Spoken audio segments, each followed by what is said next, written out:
Sungguh tak habis pikir, hampir 100 anggota Polri tersangkut kasus semata seorang jenderal yang menjadi dalang pembunuhan berencana. Bawahan yang tidak tahu apa-apa harus terseret dan kehilangan kehormatannya.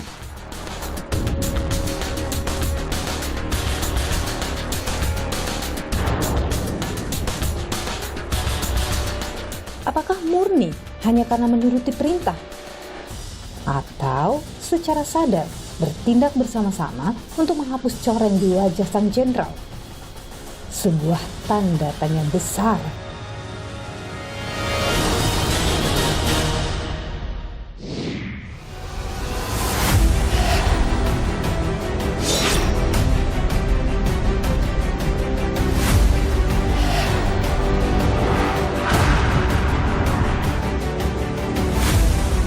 Bahwa terdakwa Hendra Kurniawan SIK bersama-sama dengan saksi Ferdi Sambo SH SIK MH, saksi Arif Rahman Arifin SIK MH, saksi Cuk Putranto SIK, saksi Baikuni Wibowo SIK, saksi Agus Nurpatria Adipurnama SIK, saksi Irfan Widianto SH SIK dengan sengaja dan tanpa hak atau melawan hukum melakukan tindakan apapun mengakibatkan sistem elektronik menjadi tidak bekerja sebagaimana mestinya.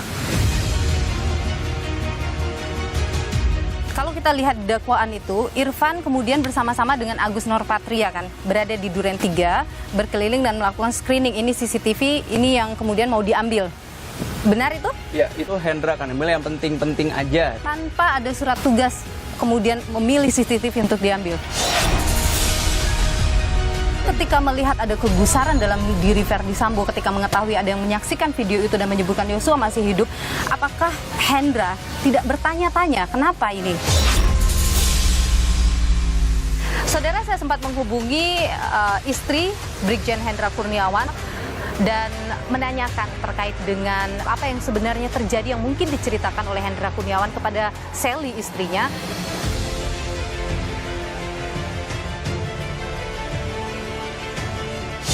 Apakah dalam proses peradilan faktor karena tidak tahu, faktor karena ada perintah itu akan memengaruhi? Kalau memang dia tidak tahu sebagai orang awam sama sekali, tentu itu dimaklumi. Tapi sebagai seorang yang memimpin di sebuah lembaga hukum, tentu ini akan sangat sensitif untuk harus tahu. 6 tersangka lain ada yang mungkin bisa lolos dari jerat hukum.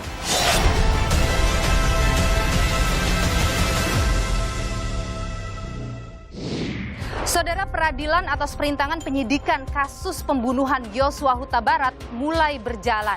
Dakwaan dibacakan, pembuktian siap dilakukan. Taktik lolos jeratan hukum diupayakan. Strategi jaksa dan pengacara akan jadi perhatian. Namun yang jadi tanda tanya, dapatkah para terdakwa lolos dari perkara? Saya Diluh Puspa dalam Jerat Hukum Anak Buah Sambo.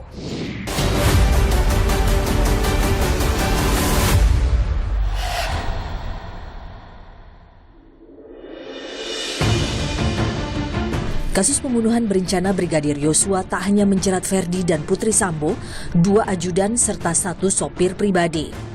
6 perwira polisi juga turut dibawa ke meja hijau karena didakwa melakukan upaya perintangan penyidikan atau obstruction of justice. Mantan Karopaminal Divpropam Polri, Hendra Kurniawan, orang pertama yang dihubungi Sambo setelah Yosua tewas 8 Juli 2022. Sambo mengatakan telah terjadi pelecehan terhadap Putri Chandrawati, istri Sambo, hingga akhirnya terjadi tembak-menembak antara 2 ajudan Sambo, Barada Richard Eliezer dan Brigadir Yosua Huta Barat. Narasi yang diciptakan Sambo berhasil membuat Hendra percaya, hingga akhirnya terjadilah aksi merintangi penyidikan yang dilakukan secara berjamaah oleh anggota Polri.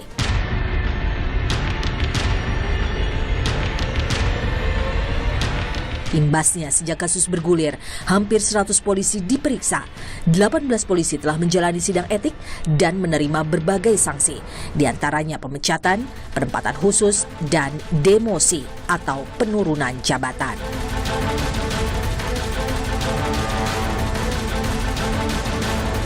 Kami telah memeriksa 97 personel, 35 orang diduga melakukan pelanggaran kode etik profesi dengan rincian berdasarkan pangkat.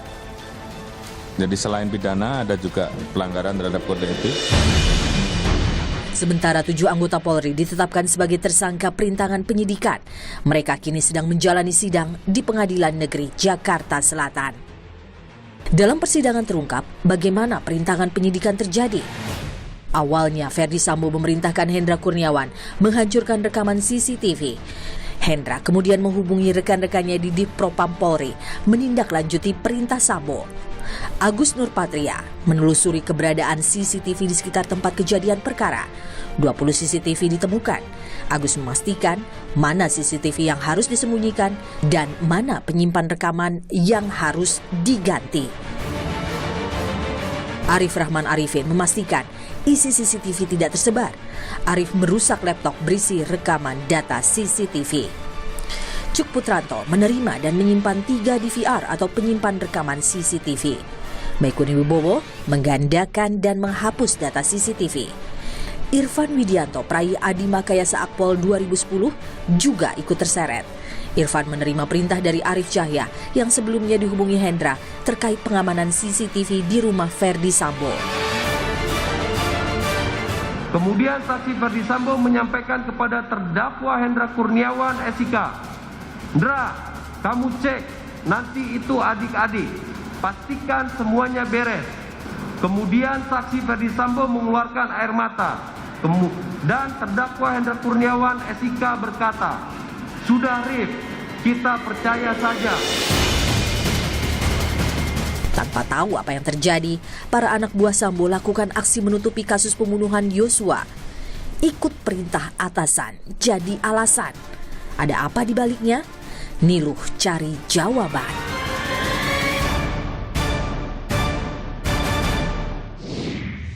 Saudara, saya sempat menghubungi Sally Syah Alam, istri dari Brigjen Hendra Kurniawan, salah satu terdakwa dalam kasus perintangan penyidikan pembunuhan Brigadir Yosua Huta Barat. Saya menanyakan sejumlah hal. Pertama, terkait dengan keberangkatan sang suami menuju ke Jambi.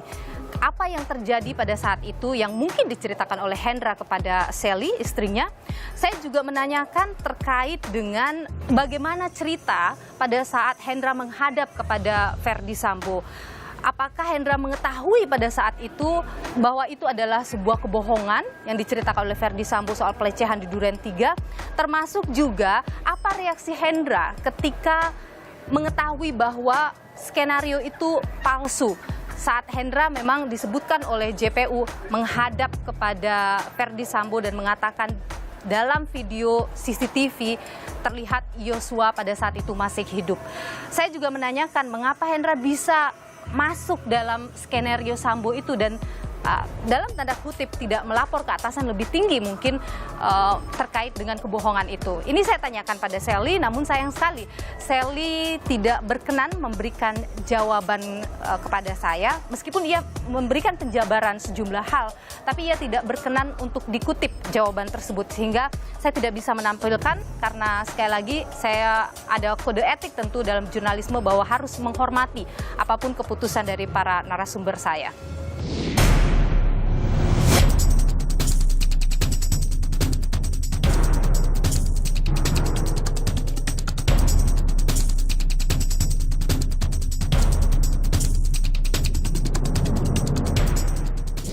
Saudara, lantas bagaimana pengacara dari 3 terdakwa obstruction of justice, Hendra Kurniawan, Agus Nurpatria, dan Irfan Widianto akan berupaya meloloskan kliennya dari jeratan hukum? Saya sudah bersama dengan pengacara dari 3 terdakwa tadi. Ada Bung Henry Yosudiningrat, Adit Yosudiningrat, dan juga Aga Yosudiningrat. Saya ingin tahu dulu, bagaimana sih cerita baik itu Hendra, Agus, dan juga Irfan kepada Anda atau tim pengacara? Cerita dari Hendra sendiri, Agus sendiri, dan Irfan ini sebetulnya sejalan bahwa mereka ini mendapatkan perintah.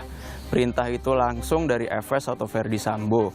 Begitu pula dengan Agus. Agus itu mendapatkan perintah dari Hendra. Begitu pula dengan Irfan.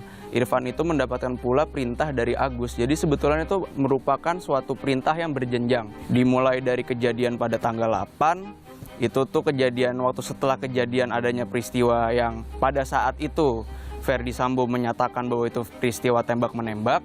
Akhirnya dia menelpon Hendra Kurniawan, waktu itu dia lagi ada di PIK sedang mancing.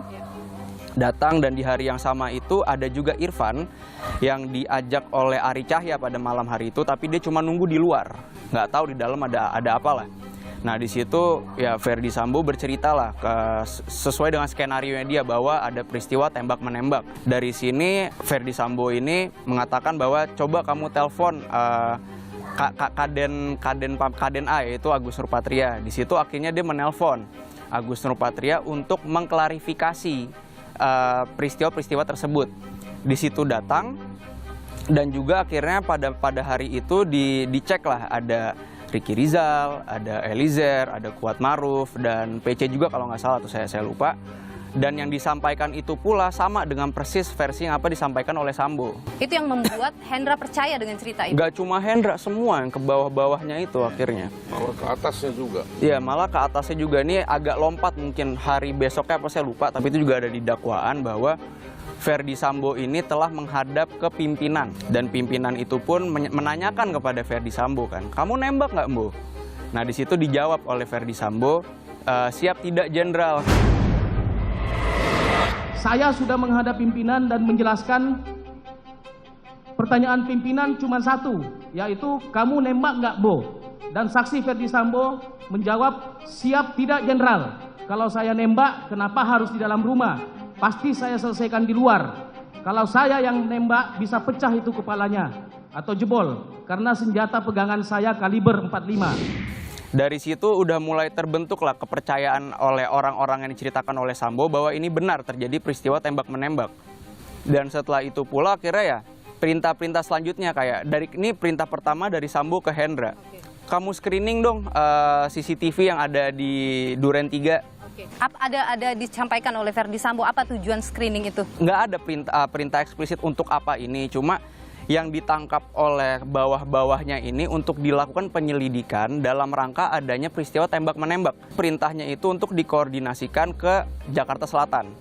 Akhirnya juga turunlah perintah itu dari Hendra Kurniawan ke Agus Nurpatria. Dari Agus Nurpatria dia nyari Ari Cahya, ternyata Ari Cahya tidak ada akhirnya. Dan memerintahkan ya, Irfan. Dan akhirnya Irfan yang hadir.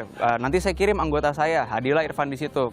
Nah waktu dia di sana itu akhirnya terjadi peristiwa ya mengangkat DVR itu, dan karena Irfan ini bukan orang yang memahami CCTV, akhirnya dia ini menelpon orang yang paham CCTV lah. Itu kalau nggak salah Afung namanya, saya lupa. Nah di perjalanan itu waktu sedang proses pergantian CCTV, ditelponlah dia oleh PLH dari Propam. Ya dia bilang, Bang, CCTV-nya kalau udah serahkan ke saya ya, nanti saya serahkan ke Kompol Cuk. Dikasihlah sama si Irfan, yang akhirnya diserahkan Kompol Cuk. Selesai perbuatan Irfan sampai sini. Nurpatria Adi Purnama menyatakan bahwa DVR CCTV tersebut ada di pos security, dan terdakwa Irfan Widianto diarahkan mengecek keberadaan DVR CCTV tersebut. Selain itu, terdakwa Irfan Widianto juga diminta untuk mengambil DVR CCTV tersebut dan mengganti dengan DVR CCTV yang baru. Tanpa ada surat tugas, kemudian memilih CCTV untuk diambil. Sebetulnya masalah surat tugas ini kan awalnya itu, ini kan yang mau meriksa ini dari bagian Paminal yang masalah ya. Jadinya polisi dan polisi, iya. Makanya Paminal turun untuk mengecek mulai dari tindak pidana dengan etiknya gitu. Perintah kepada mulai dari HK, Hendra Kurniawan, Agus, sampai di Irfan. Perintah ini dilaksanakan dan selesai, yaitu mengambil CCTV, serahkan kepada penyidik di Polres Jakarta Selatan. Selanjutnya tidak ada peran 3 orang ini, ya kan? Untuk dan tidak ada perintah kepada 3 orang ini untuk mengambil dan menghancurkan. Tapi kemudian belakangan ada Arif Rahman, itu menelpon Hendra Kurniawan, memperlihatkan bahwa CCTV itu Yosua masih hidup. Melihat keadaan sebenarnya terkait keberadaan Nofriansah Yosua Huta Barat masih hidup, akhirnya perasaan saksi Arif Rahman Arifin sangat kaget karena tidak menyangka bahwa apa yang sudah saksi Arif Rahman Arifin dengar beberapa hari yang lalu, informasi tentang kronologis kejadian tembak-menembak yang disampaikan oleh Kapolres Jaksel Kombes Budi Herdi dan Karopenmas Divhumas Brigjen Ramadan ternyata tidak sama dengan apa yang saksi Arif Rahman Arifin lihat pada CCTV tersebut. Selanjutnya saksi Arif Rahman keluar dari rumah saksi Ridwan Rekenal Sonsopelangit dan langsung menghubungi saksi Hendra Kurniawan. Saksi Arif Rahman Arifin melaporkan dengan sebenarnya fakta dari rekaman CCTV tersebut, di mana keadaan sebenarnya masih terlihat Nofriansah Yosua Huta Barat sedang berjalan dari pintu samping garasi rumah menuju pintu samping melalui taman rumah. Setelah saksi Ferdi Sambo sampai di rumah dinasnya, mendengar suara saksi Arif Rahman Arifin melalui telepon, gemetar dan takut. Lalu saksi Hendra Kurniawan menenangkannya dan meminta agar pada kesempatan pertama ini saksi Arif Rahman Arifin dan saksi Hendra Kurniawan menghadap saksi Ferdi Sambo. Itu benar, ada obrolan itu. Dan Hendra mengakui kepada Anda sebagai pengacaranya. Jadi ketika bersama Hendra yang ngomong itu menghadap ke Pak Ferdi Sambo. Iya.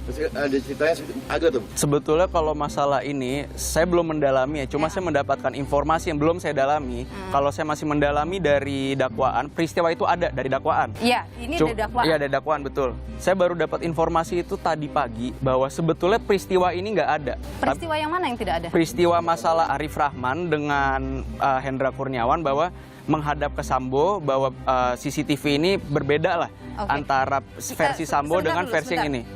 Yang tidak ada Arif Rahman menelpon Hendra atau Arif Rahman dan Hendra bertemu dengan Ferdi Sambo. Ini yang tadi saya bilang, saya baru dapat info ini tadi pagi dan saya belum berani lah saya mengeluarkan statement sekarang. Mungkin akan saya dalami lagi karena saya dapat info ini juga dari kita kan lawyer kan tim ya. Dapat info, Bang, sebetulnya ini nggak ada. Nah, sampai sekarang kan saya belum ketemu lagi dengan Hendra. Mungkin ini bisa saya perdalam lagi. Ferdi Sambo terlihat tegang dan marah saat mengetahui rekaman CCTV disaksikan bawahannya, kemudian memerintahkan agar rekaman itu dihapus. Ferdi Sambo mengatakan, kamu musnahkan dan hapus semuanya.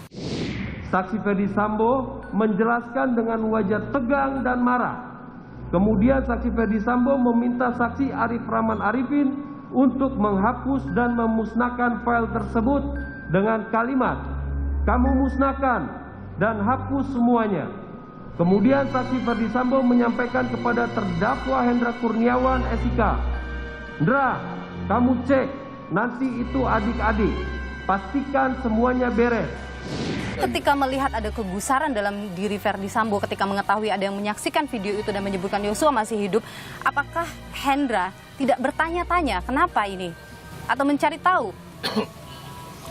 Masalah ini sebetulnya psikologis, bisa dibilang dari psikologis. Kayak yang namanya Hendra Kurniawan ini lulus Akpol tahun 95. Sekarang udah tahun 2022, berarti ada sekitar 27 tahun dia udah jadi polisi. Sudah ditanamkan dalam diri dia sejak dia lulus pendidikan, bahkan sejak pendidikan awal, 4 tahun sebelumnya mungkin ya, 91. Yang namanya hubungan antara junior dan senior itu sangatlah ketat gitu, sangatlah kuat gitu. Reaksi seseorang atau anggota polisi itu sudah terbentuk dari awal bahwa perintah atasan itu atau yang namanya senior itu tuh ya udah, ini tuh hierarkinya tuh sangat kuat bagi mereka. Tapi kalau kita melihat sebenarnya dalam peraturan Kapolri nomor 14 tahun 2011 tentang kode etik profesi kepolisian, setiap anggota Polri yang berkedudukan sebagai bawahan wajib menolak perintah atasan yang bertentangan dengan norma hukum, norma agama, dan norma kesusilaan. Kenapa kebiasaan itu bisa mengalahkan sebuah kode etik? Yang wajib untuk menolak itu kan yang bertentangan dengan norma hukum, bertentangan dengan ini. Perintah itu tidak ada satupun yang bertentangan dengan norma hukum. Bahwa terdakwa Hendra Kurniawan SIK bersama-sama dengan saksi Ferdi Sambo SH SIK MH, saksi Arif Rahman Arifin SIK MH, saksi Cuk Putranto SIK, saksi Baikuni Wibowo SIK, saksi Agus Nurpatria Adipurnama SIK, saksi Irfan Widianto SH SIK, masing-masing dalam berkas perkara terpisah. Mereka yang melakukan, yang menyuruh melakukan, dan yang turut serta melakukan perbuatan dengan sengaja dan tanpa hak atau melawan hukum, melakukan tindakan apapun yang berakibat terganggunya sistem elektronik dan atau mengakibatkan sistem elektronik menjadi tidak bekerja sebagaimana mestinya. Apa pembelaan Anda terhadap klien Anda? Pembelaan itu nanti. Yang sekarang kan saksi-saksi belum diperiksa. Ya, kemudian yang akan saya lakukan bukan untuk memutihkan sesuatu yang hitam atau menghitamkan sesuatu yang putih, tapi untuk mendudukkan segala sesuatunya sesuai dengan fakta, sesuai dengan secara proporsional. Jadi kalau orang bersalah ya salah. Tapi kalau memang tidak bersalah dia nggak boleh dihukum. Dalam obstruction of justice, klien Anda dalam posisi yang? Ya, terkait dengan obstruction of justice itu kita harus membuktikan apakah benar terbukti secara sah dan meyakinkan bahwa mereka telah melakukan perbuatan dengan sengaja, menghilangkan, menghalangi, ya. Nah sekarang kita lihat nanti, pertama perbuatan yang didakwakan apa saja.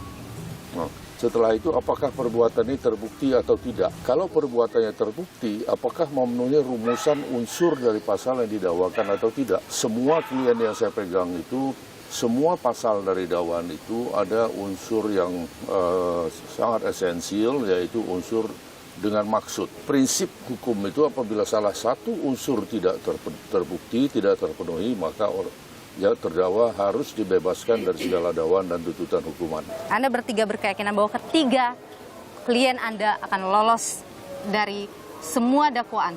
Ya, kami nggak boleh mendahului. Ya, kita lihat aja nanti. Oke. Itu aja. You do my best. Nanti kan semua juga akan terbukti lah ntar di persidangan apa yang ini. Sidang ini terbuka, ya. Kita harapkan teman-teman media juga dalam, apalagi live kan, masyarakat bisa menilai gitu kan. Tapi jangan dipelintir-pelintir lah. Ini sebenarnya adalah salah satu ruang untuk menjawab pertanyaan-pertanyaan publik yang muncul terkait dengan posisi dari ketiga klien Anda tentu dalam peristiwa ini. Terima kasih Bung Henry Yosodiningrat, Bung Adit Yosodiningrat dan Aga Yosodiningrat sudah memberikan informasi di program Niluh. Sehat selalu.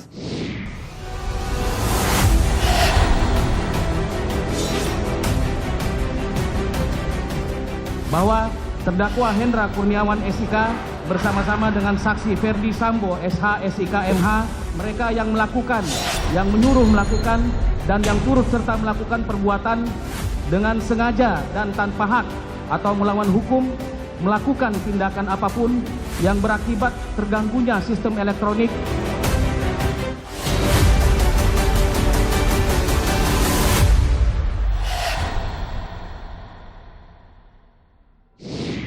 Dan saudara, saya sudah berada di kawasan Jakarta Pusat. Saya akan bertemu dengan Profesor Gayus Lumbun, mantan Hakim Agung, untuk mengetahui lebih banyak soal potensi dari ketujuh terdakwa dalam kasus obstruction of justice ini. Mungkinkah mereka akan bisa bebas dari jerat hukum? Dan bagaimana nanti hakim akan mengambil keputusan yang tepat dalam perkara obstruction of justice ini? Ikuti saya, saudara.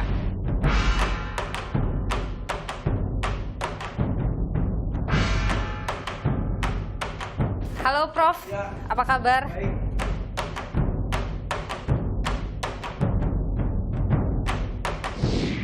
Prof Gayus, bicara soal dakwaan kemarin, kuasa hukum dari tiga tersangka Hendra Kurniawan, Irfan Widianto, dan juga Agus Nurpatria itu menyampaikan kepada publik pasca pembacaan dakwaan bahwa tidak ada obstruction of justice yang dilakukan oleh kliennya, karena hanya menuruti perintah saja. Kalau kita lihat dari rangkaian perbuatan yang diuraikan oleh penuntut umum, sama sekali tidak ada satu perbuatan yang merupakan perbuatan pidana. Dia nggak tahu bahwa itu skenario apa. Dia nggak tahu. Sebenarnya kalau kita bicara obstruction of justice dalam KUHP, bagaimana sih Prof? Dalam KUHP itu diatur di pasal 221 yang isinya adalah satu tindakan yang menghalang-halangi proses penegakan hukum. Nah, kalau itu dikaitkan dengan para terdakwa yang berkaitan dengan obstruction of justice, itu akan digambarkan bahwa menghalang-halangi. Apa contohnya? Merusak kamera. Kamera CCTV ini kan sangat berguna untuk mengungkapkan. Oke, meskipun pada saat itu dia tidak tahu. Ya, sebagai orang diperintah tentunya, apalagi perwira tinggi terdidik dengan baik dan perwira menengah, itu kan sudah menjadi satu ketentuan. Ada perintah yang harus dijabarkan pikirannya. Ya, perintah yang harus dinilai lebih dahulu sebelum dilakukan. Apakah dalam proses peradilan faktor karena tidak tahu, faktor karena ada perintah itu akan memengaruhi? Tidak tahu, banyak perkara yang ternyata tidak dipidana. Tapi tentu halnya berkaitan dengan ketahuan ini kan berbeda-beda. Kalau memang dia tidak tahu sebagai orang awam sama sekali yang tidak berkaitan dengan perkara, tidak pernah mengusut perkara, tidak bertugas di bidang perkara kejahatan, tentu itu dimaklumi. Tapi sebagai seorang yang memimpin di sebuah lembaga hukum di bidang kejahatan hukumnya, tentu ini akan sangat sensitif untuk harus tahu kenapa sih rusak, kenapa copot kamera ini. Itu kan pertanyaan yang menjadikan tugas perintah ini menjadi yang patut untuk dilakukan. Dan itu akan dipertimbangkan oleh hakim. Sangat, hakim sangat menggunakan logikanya, alat bukti yang lainnya untuk bisa membaca bahwa perbuatan ini adalah menghalang-halangi proses penegakan hukum. Mungkinkah mereka bisa diloloskan dari jeratan hukum? Tentu lolosnya itu nanti akan mempunyai klasifikasi lolos dan batas mana. Kalau lolos dari Yuntuh pasal 55 sangat mungkin karena memang dia tidak bersama-sama melakukan untuk obstruction of justice ini, tidak janjian. Ini kalau bagi saya lebih tepat di 56. 56 itu tidak ikut bersama-sama melakukan, tetapi memberi sarana, memberi fasilitas, memberi dukungan, membantu. Nah, itu artinya pasal di 56. Kita lihat ada 7 tersangka obstruction of justice dalam klaster CCTV. Pertama ada Ferdi Sambo yang memberi perintah. Ya. Kemudian ada Hendra yang menerima perintah dan juga memberi perintah kepada yang lain. Begitu juga yang lain. Tapi kemudian di sini ada beberapa yang menerima perintah dan hanya menjalankan perintah itu. Artinya kalau Anda tadi sebutkan bahwa akan dilihat tingkatannya seperti apa, vonis mereka bisa berbeda-beda. Bisa berbeda-beda karena mereka memahami perintah itu. Nah, perintah-perintah seperti apa yang memang layak hubungan pimpinan dan bawahan untuk memberi perintah jabatan. Itu diatur di pasal 51. Perintah jabatan itu memang tidak bisa dikenakan hukuman. Tetapi kan tidak berdiri seperti itu saja.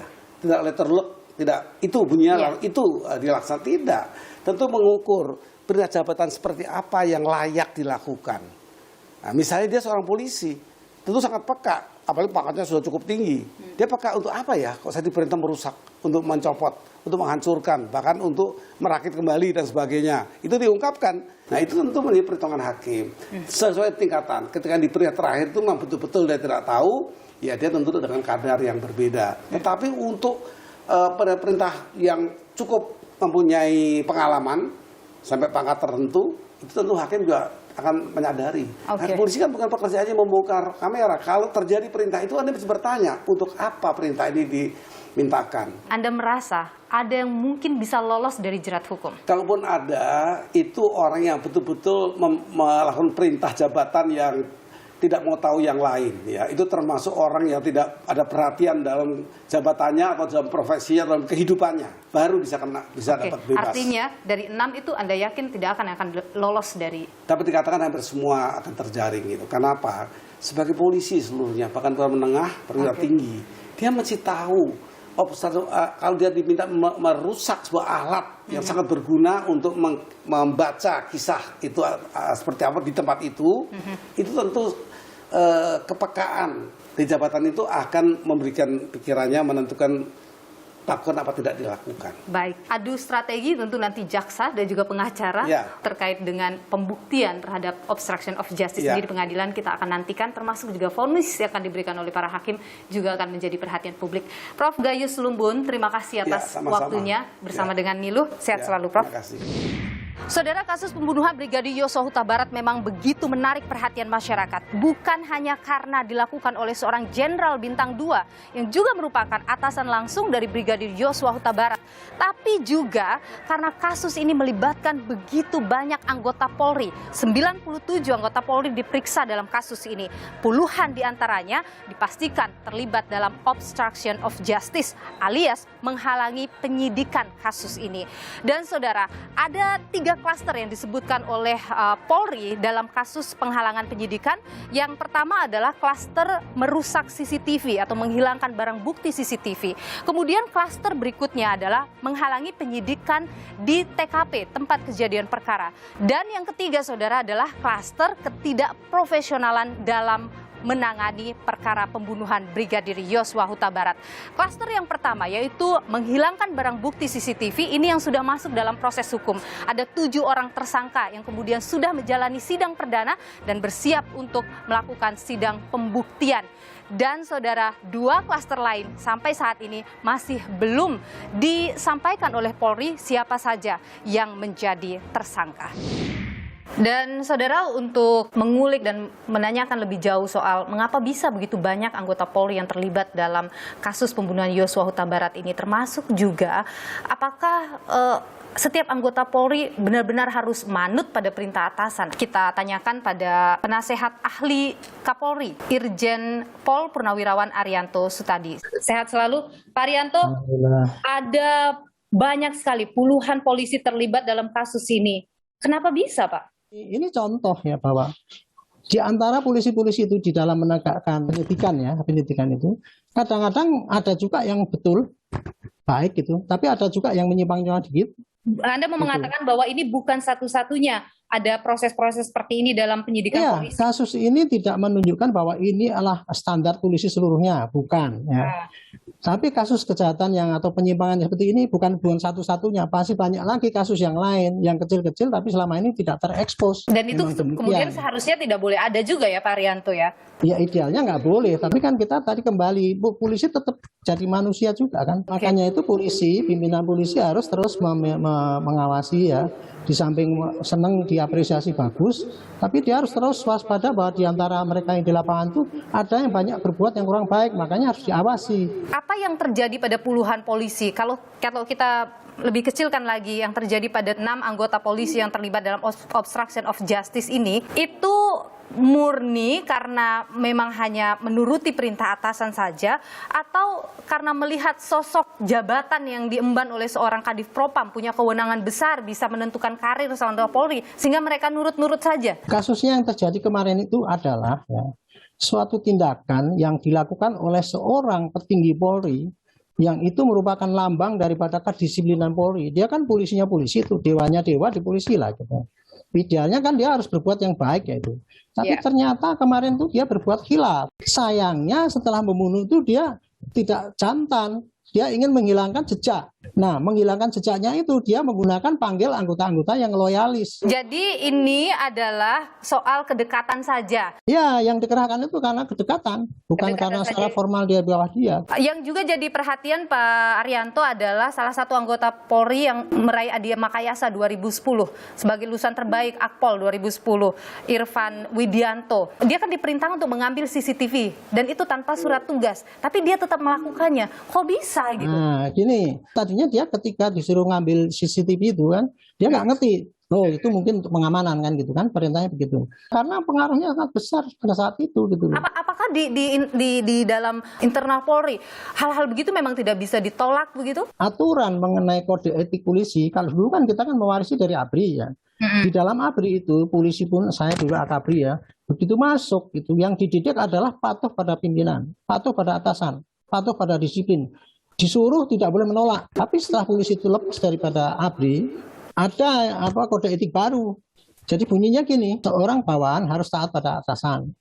Atasan harus memberikan contoh-contoh pada bawahan. Tetapi di pasal berikutnya, di pasal 7, kalau saya pasalnya nggak hafal persisnya, ada bawahan boleh menolak perintah atasan yang melanggar hukum di luar batas kewenangannya, itu boleh menolak. Nah, kemarin itu yang terjadi adalah situasi lingkungan di situ tuh tidak memungkinkan dia untuk menolak. Apakah kemudian dengan klaster kesalahan seperti yang dilakukan oleh Irfan Widianto itu pantas untuk dipecat? Saya tidak mengatakan itu pantas atau tidak ya. Karena di dalam kode etik itu sendiri ya, itu tidak diatur seperti kalau pidana itu. Bunyinya cuman anggota polisi boleh begini, yang dilarang begini. Udah titik gitu toh. Kemudian di dalam hukuman itu dibagi menjadi 5. 1, dinyatakan sebagai berbuat tercela. 2, menyampaikan permintaan maaf. 3, hukuman ditempatkan di kurungan 30 hari atau apa itu. Kemudian dinyatakan sebagai demosi sekian bulan dan di PTDH. Bunyinya cuma gitu toh. Di kode etik itu meskipun sudah diputus gitu ya. Nanti itu masih bisa dikoreksi dengan adanya PK. PK itu adalah peninjauan kembali yang dilakukan oleh Kapolri setelah 3 tahun Apabila terdapat bukti-bukti yang waktu itu belum diinikan, itu bisa dikoreksi itu. Apa pelajaran penting yang bisa diambil oleh institusi Polri dalam kasus ini? Polisi introspeksi bahwa dirinya banyak sekali yang masih kurang, dan hal yang faktor yang membuat kurang bagus itu kalau menurut saya masih ada budaya di lingkungan polisi yang perilaku koruptif, kedua perilaku hedonis, dan tiga perilaku ada setoran, itu sistem-sistem pengumpulan dana-dana itu dari uang-uang pungli dan sebagainya itu.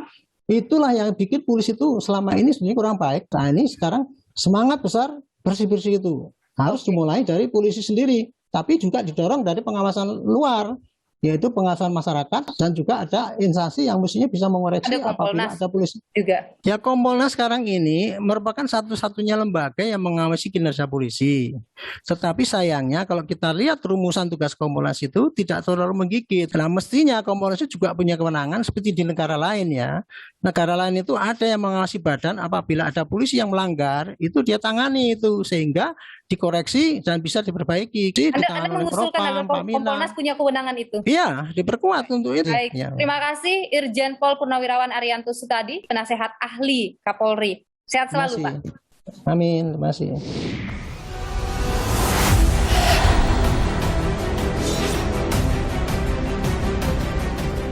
Bahwa terdakwa Hendra Kurniawan SIK bersama-sama dengan saksi Ferdi Sambo SH SIK MH, mereka yang melakukan, yang menyuruh melakukan, dan yang turut serta melakukan perbuatan dengan sengaja dan tanpa hak atau melawan hukum, melakukan tindakan apapun yang berakibat terganggunya sistem elektronik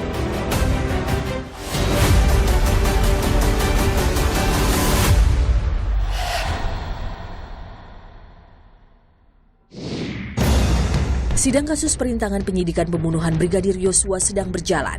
Dalam persidangan terungkap bagaimana Ferdi Sambo yang saat itu menjabat Kepala Divisi Profesi dan Pengamanan Divpropam Polri membuat skenario palsu menutupi kasus pembunuhan Brigadir Yosua. Hal ini lantas membuat anak buah Sambo dan puluhan polisi lainnya terjerat hukum. Dengan sengaja mematahkan laptop tersebut dengan kedua tangannya dan menjadi beberapa bagian. Kamu kan sudah tahu apa yang terjadi dengan mbakmu. Kemudian saksi Ferdi Sambo mengeluarkan air mata. Dan terdakwa Hendra Kurniawan SIK berkata, "Sudah Rif, kita percaya saja."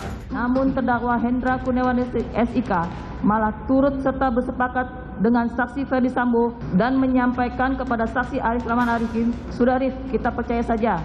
Perkataan tersebut seharusnya tidak diikuti oleh terdakwa Hendra Kurniawan. Perkataan tersebut seharusnya tidak diikuti oleh Hendra Kurniawan karena merupakan kebohongan saksi Ferdi Sambo yang menyesatkan para pihak yang lain dan tidak perlu menindaklanjutinya dengan tindakan yang menghilangkan DVR CCTV. Sejak kasus bergulir, 18 polisi telah menjalani sidang etik. Mereka menerima berbagai sanksi, di antaranya pemecatan, penempatan khusus atau patsus, dan demosi atau penurunan jabatan. Begitu banyak polisi yang harus menanggung akibat skenario palsu Sambo, termasuk seorang polisi peraih Adi Makayasa Akpol tahun 2010, Irfan Widianto. Sungguh nestapa, karir dan kehormatannya hancur, tak kuasa ikut perintah atasan. Kasus ini harus jadi pembelajaran. Perintah atasan tak selamanya harus diikuti, terlebih jika tak sesuai kata hati. Jangan jadi hilang hati nurani.